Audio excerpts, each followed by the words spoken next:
Have you heard about Anchor? If you haven't, I'm here to tell you it's the easiest way to make a podcast. Let me explain. It's free, and I mean free. I haven't paid a dime to produce or distribute my podcasts. There's a creation tool that allows you to record and edit your podcast right from your phone or computer. How easy is that? Podcast distribution can be a headache, but not with Anchor. Anchor distributes your podcast for you so it can be heard on Spotify, Apple Podcast, and many, many more. As a bonus and not an obligation, you can make money from your podcast with no minimum listenership. Anchor has everything you need to make a podcast in one place. Download the free Anchor app or go to anchor.fm to get started.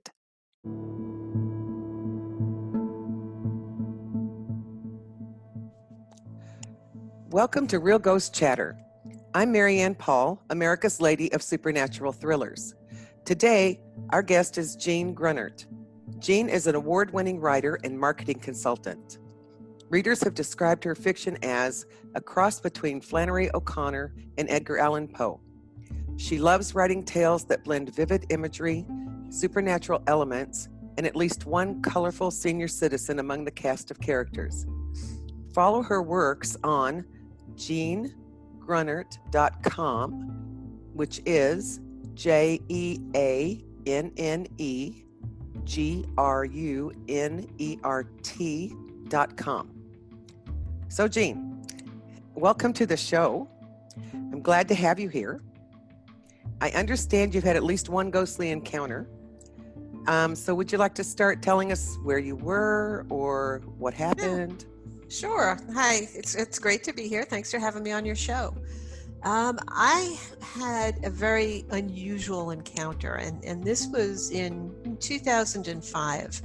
My husband and I were on vacation, and we went down to see all of the old plantations in the south of the United States. So we were staying in a bunch of different bed and breakfasts, and we went to Louisiana, and we went to Mississippi, and we were at a plantation called Linden, and it's in Natchez, Mississippi, I think. Mm-hmm. And it's a really beautiful old house, and actually the front of it, the front doors of it inspired Tara in Gone with the Wind. Like whoever decided on the set for Tara apparently saw a picture of Linden and used that. So it's a pretty famous landmark place, and it was really a great B&B. And John surprised, my husband is John, he surprised me with the reservation, because he's not a B&B kind of guy. He's like a pitch the tent in the campground and rough it kind of guy. And I'm like, can we please get the ensuite bathroom with the chocolates on the pillow? Yeah. So he surprised me with this. It was a really nice gift. And we checked into the hotel, and we stayed on the second floor in the name rooms in bed and breakfast. And this was called Marjorie's room. And I had no idea about the history of the place. I mean, the lady who owned it was this really colorful Southern woman, and she had a very unusual way of describing her house. And she took us on a tour and gave us the history and such. And we checked in, and everything was fine. And the room itself was sort of L-shaped. It's on the second floor, and on the short part of the L, like the bottom end of the letter L, was the master bed, the bedroom area. And then there was a fireplace. And then on the long L, there was a day bed set up because you could have another guest if you had children or something staying with you. And then the bathroom across from that. And there was a fireplace next to the bed, the queen size bed where we were sleeping. And the room itself had a really weird vibe to it. And I am sensitive to things. So we walked in and I felt uneasy, but not in a bad way. It was like, almost like sensing there was something there, but I didn't say anything to anybody. I just felt it. And I thought, oh, this is interesting. Well, it's an old house. Maybe I'm just picking up on, the history of the place, or even my imagination running wild, because that can happen too. Me too, yeah. Yep. And we went to sleep that night, and around 2 a.m, I woke up because I was cold. I was freezing cold.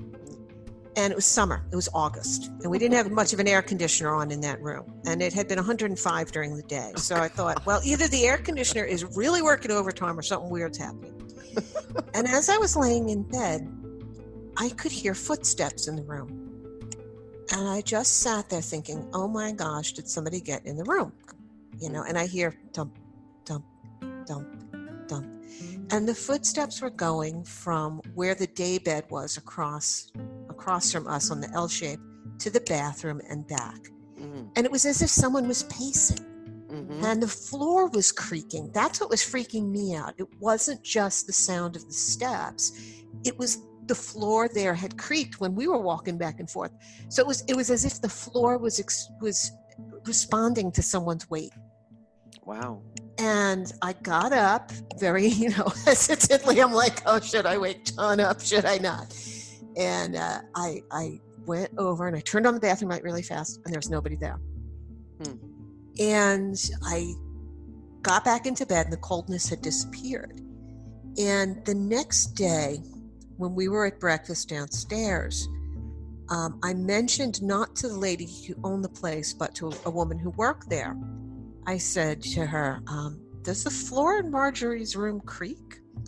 And she looked at me kind of strangely, and she said, only sometimes. Why? And I said, well, and I explained what happened. And she said, was it near the fireplace? Now, the fireplace was next to the bed. And I said, no, it was definitely not near the fireplace. It was over near the bathroom. She went, no, that's what I meant.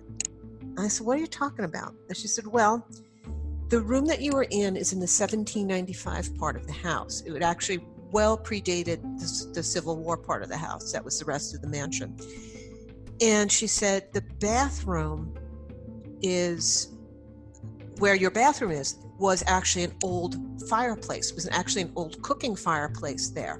Wow. She said, where did you hear the footsteps? And I said, and I described exactly where they had gone back and forth. And she got very quiet for a minute, and she said, let me show you something. And we went back to the room, and she pulled up the area rug a little bit, and you could see a groove in the floor. I'm not kidding you. There was like a groove in the floor. Like somebody had pasted it. Yeah. Oh my gosh. And she said, we're not quite sure what this is from. It's either just where somebody liked to walk back and forth, or back in the olden days, they had these things called walking spinning wheels. And those are those giant spinning wheels you sometimes see. Exactly, yes. Uh-huh. And what the woman of the house would do is she would literally step, step, step, step, back, back, step, step, step, back, back, back. And I immediately rang a bell with me, because I remembered seeing at a historic site in upstate New York we had toured an interpreter. You know how they have costumed interpreters at these places? And she was showing people how she was using one of these walking wheels. And she said she had worn a pedometer one day and had clocked 5 miles just spinning the wheel. Wow. And so I think what I experienced, and it turned out that other people had heard something similar in that room, including this lady who worked there. She said it's usually at night, and it's usually before a storm that people will hear this. And that also rang a bell, because I like to watch, paranormal research shows and talk to, I have a friend who's into paranormal research, and she has said that sometimes when the energy changes right before a storm, it somehow or other feeds the energy of these hauntings. So I think what I experienced was a residual haunting, but when it comes to the storm and the energy, that was 2005, I think it was, and that was the week before Hurricane Katrina hit the area. Right, exactly. So That's interesting. So I'm thinking, I wonder if we were experiencing, the residual thing happening there, and if the thing was sensing or picking up the energy. I don't know. All I know is I sensed that presence, and it's really hard to put into words, Marianne, how that felt. Laying in bed and hearing the footsteps and feeling someone there. Right, and I would imagine, how did you feel? I mean, really, did you feel scared at all, or apprehensive? At first I was really scared, because my logical mind kicked in and said, there's somebody in the room with us. That's what mine would have done too. Like we're going to get robbed, or somebody broke into the room, or even we've been in hotels before, or places like that, where they've accidentally given out 2 keys to a room, and that actually has happened to us too. Where somebody walks in, you're like, hello, who are you? Get out of my room. So I wasn't sure what was going on, except it was 2 in the morning, and I'm thinking, well, it would be really weird. But yeah, I was scared at first, really scared. And then as I was sitting there and my heart was thumping in bed, and I made that decision to get up and turn on the light, I kind of calmed myself down and I thought, well, if it is somebody really here, John's here, and he, and if it's not, and it is experiencing what I think I'm experiencing, it's probably not going to hurt me, because it's just somebody walking back and forth, and it probably doesn't know that I'm here. And if it does know that I'm here, it's probably wondering who the heck is in my room. Well, yeah, that's just, I always wonder about that. Right? I think that's true, because if it's a haunting and not a residual, and Right. they're aware, I'm pretty sure if they can see you, they're wondering who the heck you are and why. Why are you in my bed? Get out of here. I do think it was a residual. I think I was hearing either somebody pacing and worry, or that spinning thing or whatever. But just the fact that it was right in front of the old fireplace, that's what always kind of makes the hair on the back of my neck prickle. Yeah, me too. Yeah. It's like, I didn't know that. It just sounded like somebody walking between the extra bed and the bathroom. But then I find out, no, there was a fireplace there, and there's a mark on the floor. That was somebody's That is so cool. place. I mean, that's an amazing experience. Yeah, it was cool. A lot of your paranormal investigators would love to have that experience. Well, it was a neat experience. Of course, there's absolutely no evidence of any of this. It's just something that happened. But that's what we do here, is just share our stories. You don't have to give me evidence. This is just sharing our stories. Yeah. And I think a lot of this kind of, I didn't think about it until we started talking about having me on the show, but it didn't really hit me until after you and I had started talking about, let's talk and chat about this experience today. How much of it went into my new book, I See You, which is a ghost story. And a lot of it I based on places I had been when I grew up on Long Island, New York, where there's a lot of these really old mansions and a lot of ghost stories around the old mansions. And I never experienced anything at the old mansions. I have a friend who had some experience at the old Woolworth Mansion, which is known to be haunted. I mean, that one, the plumbers who've serviced that place have said they've heard tapping on the pipes and all sorts of stuff like that. Right. But I never did. I just have heard a lot of ghost stories up there. And so it's funny because I I think, moved some of that ghost into the wrong house. I moved her from a mansion down in Mississippi into Long Island. But I think a lot of it did actually impact the writing of my new book. And so I'm grateful for the experience. It's not every day that you can say that you have that. And just knowing that, it was, there might have been some kind of residual there was kind of cool. I like that a lot. Oh, I think that's really cool. And I've had experiences, but not quite that, not the walking ones. My experiences are things that, I've had experiences with animals and all kinds of things. And so, like dead animals of mine that have passed. Yes. And yes. I've had those experiences. I know you had Shadow, and I think Zeke is amazing.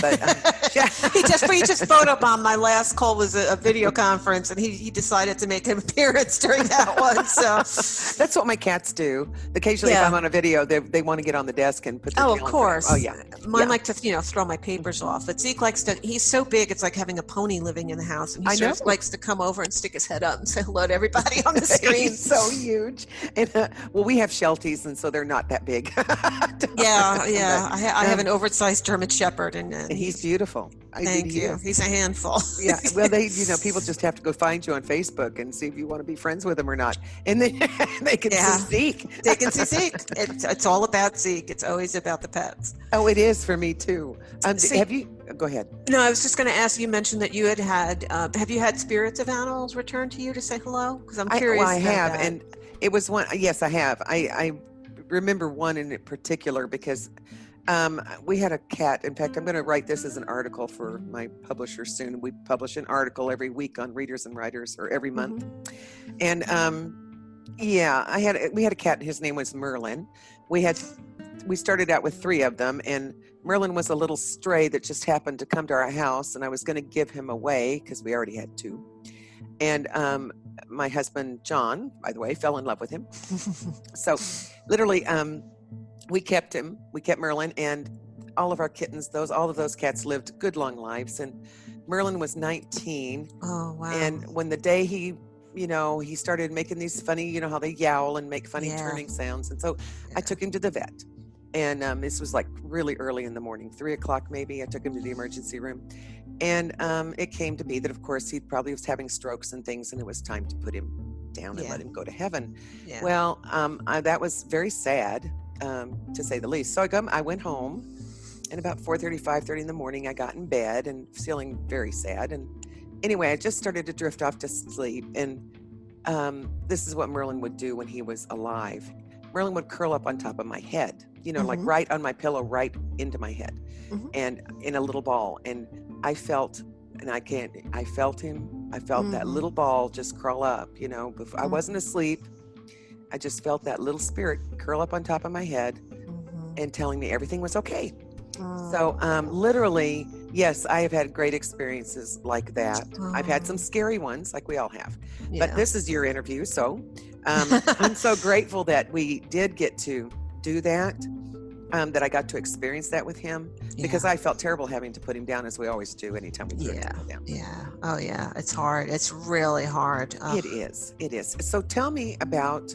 I have read, as I said, and I need you to name it for me because all I can think of is the 601. It's the last run of the 601. That's it, and I Yeah. love that, and I would suggest to anyone to go find that and read it. It's a very short story, and it was excellent, Jeanne. Thank you. And Thank you. also, I'm in the middle of I Believe You, Okay. and it's already got me hooked. You are, it's an excellent. I can tell there's going to be a supernatural element in this book, which hasn't shown its head yet, Yeah. but I can see that it's coming, and I just really like the way you set that up.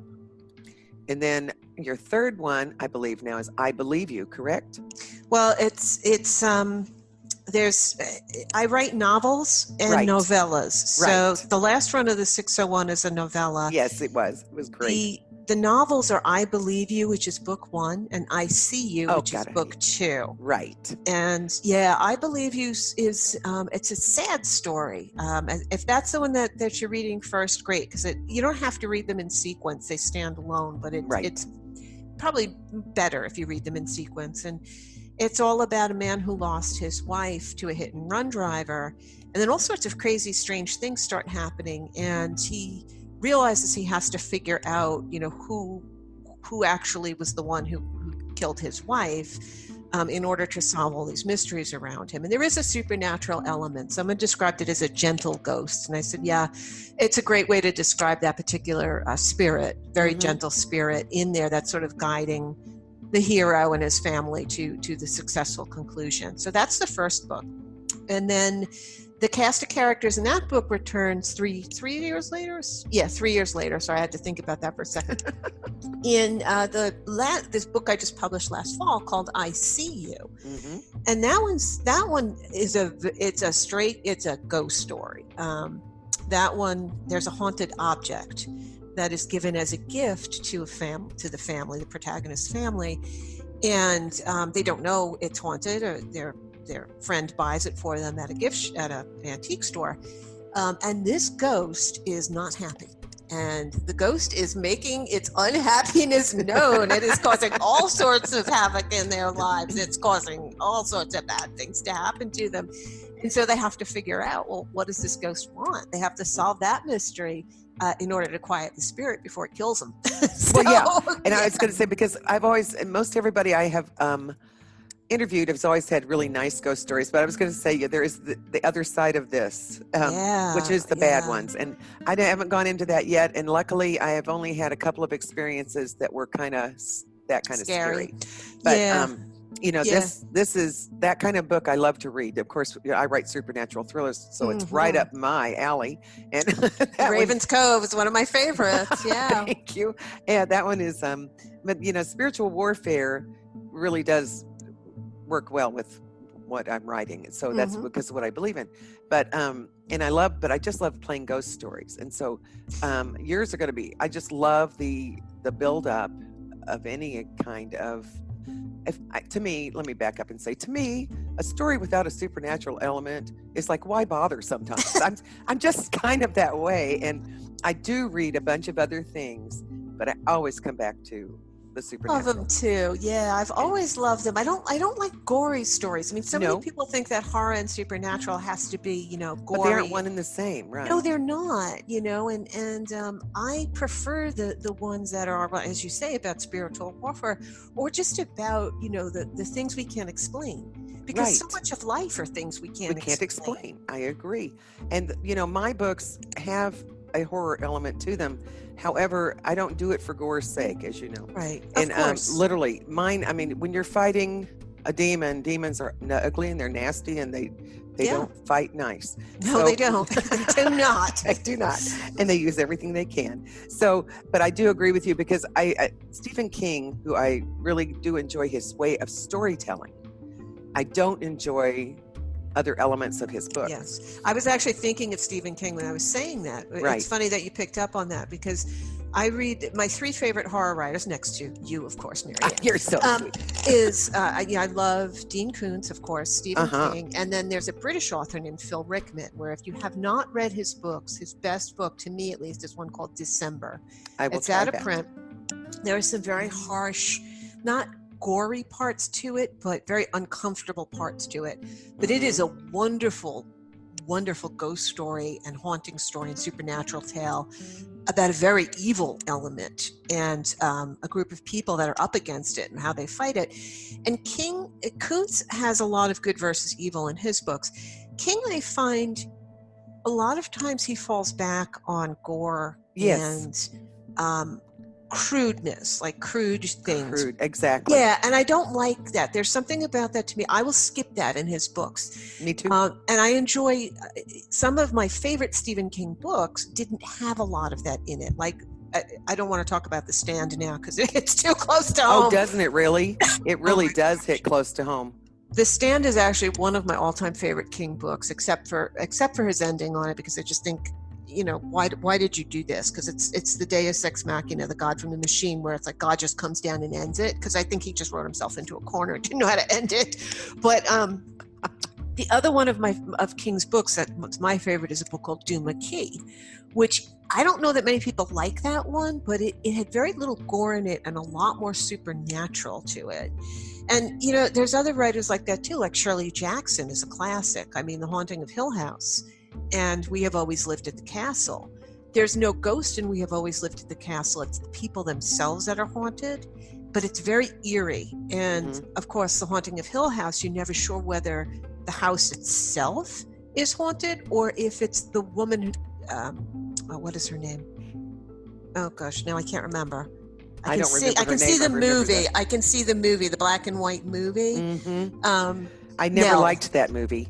Oh, you didn't? I was always scared the heck out of me as a because kid. that one scared me even deeper than other things. I remember my sister and I just clinging to each other, hiding behind a couch. Someone that's seen that knocking scene, But I know. But King will fall back a lot on gore, and that's just not my way. It's not my way. Yes, I know that's not your way, and I that's why I enjoy your books. I don't want to give him much more airtime here, but he gets plenty on his own. He gets plenty on his own. We need our airtime. We need our airtime. I'm just gonna. Now that we've gotten to talk about books, I was really hoping to talk about your books because I really want people to read them. You really are an excellent writer. Well, thank you. I have met so many like us, that are excellent writers and aren't with the big houses. Yeah. So I think that. I'm hoping people will listen to this and that they will pick up your books because I love them. Oh, thank you. Have you read the other little one that I wrote, which I love? It's called It Was Mine. No, it's got a picture of you. Oh, I will send you a copy of that one. I love that one. I would love that. I love that one. You ever, as an author, it's so funny because when you write something, I don't know, I either love it or I hate it. And usually the things I hate, I put out there and I'm like, oh, I'm not sure about this, people love. And that's one of them. Like, It Was Mine. I've gotten such really interesting reviews on that one. And it's a novella and very supernatural. Very, somebody described it as George Bailey from It's a Wonderful Life meets The Twilight Zone. And I was like, yeah, that's kind of it. But yeah, I have those 2 novellas out and the 2 novels. And then I've got 2 half-finished novels on my desk right now. One's more of a straight fiction and the other one is really another supernatural tale. Well, I'm looking forward to seeing those out. Well, you'll be one of the first to know, I promise. Thank you. But they're all on Amazon. And so y'all can go find them on Amazon or through my website. So. Yes. And I was going to mention that again because I want people to go and look at your website. I did yesterday too, and just to refresh myself, and went, okay, they can get your books. And do you send signed copies? I'd be happy to. I mean, if somebody would like one, if they drop me a note through either Facebook or through my website, I'd be delighted to do that. I will sign books for anybody too that is local, and my books are also available if you're in Virginia at Baines Books and Coffee in Appomattox, and at the gift shop at the Evergreen Lavender Farm in Evergreen, Virginia. So that's just two little local outlets that carry them. Of course, we can't go there now because Right, we're under house quarantine. But I know we are too. It ends, it's like when it ends, we get to go where we want to go again. And boy, won't that be right. fun? Oh, I'd be so glad when everybody's healthy and well and we've beaten this thing. But yeah. I really, really appreciate this today. And I want to wrap this up by saying I want to thank you so much again for sharing your story. It was wonderful. Oh, thank you. And I'm delighted to be here with you, and I appreciate what you're doing, and I love your works, Marianne. So thank you so much for putting yourself out there and hosting this show. Oh, thank you. I'm sure meeting some wonderful and talking to some wonderful people just like you. And I get to find out about how other authors live. It's always nice. And what's wonderful, I will say before I end the show, which I will do shortly, that didn't realize there were so many authors that have had supernatural experiences, which I find to be really interesting and actually very curious. A lot of people have had them and they're afraid to talk about them. And then you start talking about it and they're like, wow, I had something like that happen too. It's really an interesting thing. That's why I like having this show. I want people to be able to open up about this. It's really, we're not back in the 50s where people put you in a psych ward if you thought you'd seen something. That's not true anymore. And it has been documented so often. I think people should be able to come out and say what they've seen. Yep. So anyway, you can find Jeanne's books at, as I said before, JeanneGrunert.com, which is JeanneGrunert.com. And if you enjoyed this podcast, I encourage you to share it with others you think would also be interested. If you've had a supernatural encounter to share on Real Ghost Chatter, please contact me at Maryann at MaryanNPaul.com, which is MaryanN at MaryanNPoll.com. Until next time, may the wind always be at your back, the sun on your face, and the good Lord walk beside you.